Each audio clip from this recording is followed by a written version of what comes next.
परभणीतील ठाकरेंच्या शिवसेनेच्या 82 पदाधिकाऱ्यांनी राजीनामे दिले। ठाकरेंनी गंगाप्रसाद आनेराव यांना जिल्हाप्रमुख पदावरून हटवल्यानंतर पदाधिकाऱ्यांमध्ये नाराजी पाहायला मिळते।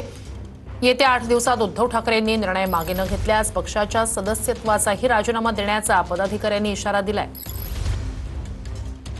आमच्यासारख्या सामान्य माणसाला ज्या माणसांनी 37 वर्षे शिवसेनेमध्ये घातली त्या पदावर शिवसेनेचे शाखा प्रमुख जिल्हा प्रमुख या पदावर असताना सुद्धा आमच्या जिल्हा परिषदेच्या निवडणुकीमध्ये पक्षाचा कोणताही माणूस आला नाही, तरी या माणसानं आमच्या जिल्ह्यामध्ये चांगल्या आमचं काही नसताना जिल्ह्याचे आमच्या सभा घेतल्या। त्यावेळेस या माणसावर अन्याय होत असेल तर आम्ही या पदावर राहण्याचा नैतिक अधिकार नाही। एकूण किती पदाधिकाऱ्यांनी राजीनामा दिला?